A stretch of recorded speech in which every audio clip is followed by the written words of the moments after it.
تو ہماری صرف اور صرف ایک ہی پہچان ہے، اور وہ ہے کہ ہم سب مسلمان ہیں، اس کے بعد پاکستانی ہیں۔ وہ شناخت آج اب ہم آپ کو یہاں واپس لوٹانے آئے ہیں۔ All you students out there, آپ ہمارا فیوچر ہیں، آپ ہماری ہوپ ہیں۔ ہماری جنریشن کو کسی نے نہیں لیڈ کیا۔ ہم نے وداؤٹ نوئنگ اپنے سسٹم کو تباہ کرنے کی بھی کوشش کی، ہم نے وداؤٹ نوئنگ اپنے اسلامک کاز کو بہت ٹھیس پہنچائی، تھنکنگ کہ جو ویسٹ ہمیں دے رہا ہے اس سے بڑی سونے کی چڑیا کوئی نہیں ہو سکتی۔ جب یہ سوچتے ہیں کہ پاکستان نے ہمارے لیے کیا کیا ہے، یہ خیال آتا ہے کہ نہیں پاکستان نے کچھ نہیں کیا، لیکن یہ سوچیں کہ پاکستان ہے تو سب کچھ ہے، پاکستان نہیں تو کچھ بھی نہیں۔ اب یہ آپ کی ڈیوٹی ہے۔ بیچ میں بہت وقت ضائع ہو گیا اس بات میں کہ ہمارے بڑے اس پاکستان کو کیا بنانا چاہتے تھے، اس پاکستان کو ہم نے کس لیے حاصل کیا تھا، اس پاکستان کا مقصد کیا ہے۔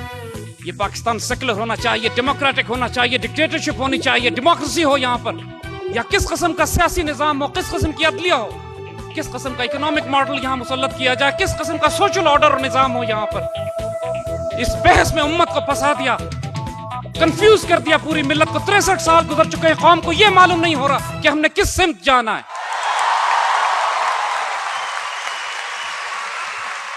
دا فورتھ جنریشن وار، جس کے مطابق انہوں نے یوگوسلاویا کو توڑنا تھا، مرکز پہ کمزور حکومت مسلط کی، اس کے بعد صوبوں میں فساد برپا کیا، فیڈرل آرمی کا تصادم کرایا صوبوں کے ساتھ، اکنامک کولیپس، بجلی پانی اور گیس کا فساد، آٹے دال چینی کا بحران، یہ سب کچھ یوگوسلاویا میں کر چکے ہیں۔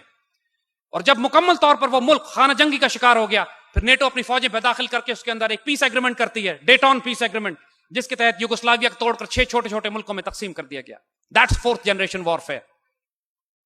اب پاکستان پر جو جنگ مسلط کی جا رہی ہے، that is the fourth generation war. اب یہ مسلمان ملت کو مزید چھوٹے چھوٹے ٹکڑوں میں کرنا چاہتے ہیں، اور مشرق اور مغرب کے کفر کی راہ میں اگر اللہ نے کوئی آخری چٹان قائم کی ہے تو یہ اللہ کے حکم سے یہ پاکستان کی ریاست ہے۔ آج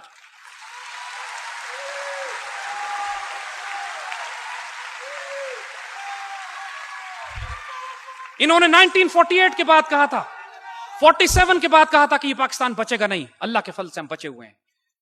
1971 کے بعد جب غداری سے انہوں نے ہمیں چوٹ لگائی، انہوں نے کہا پاکستان بچے گا نہیں، اللہ کے فضل سے ہم بچے ہوئے ہیں۔ جب ہم نے سوویت یونین سے ٹکر لی، دنیا نے کہا اب تو پاکستان بچے گا ہی نہیں، ہم ہیں وہ نہیں ہیں۔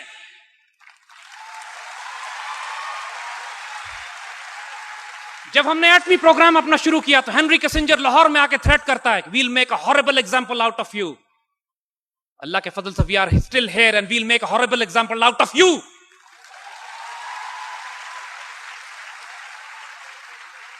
انہوں نے پاکستان پر سینکشنز لگائیں کہ پاکستان کبھی ایٹمی طاقت نہ بن سکے۔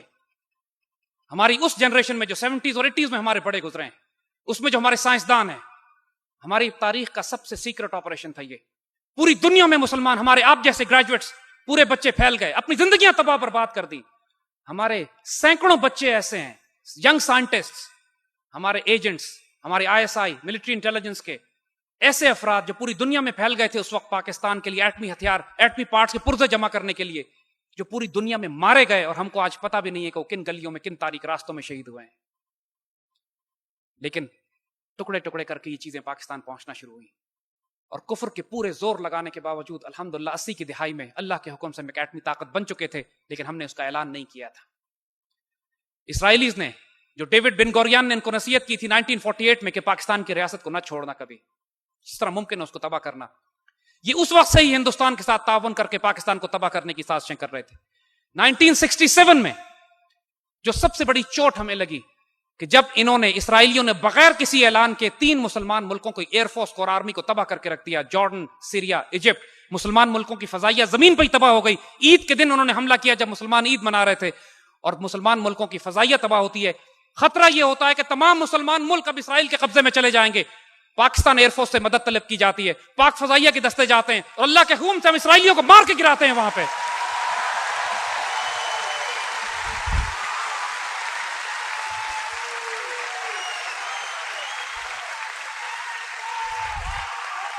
(1965) میں، اس سے پہلے اللہ کے فضل سے ہم انڈین ایئر فورس کا غرور خاک میں ملا چکے ہوتے ہیں۔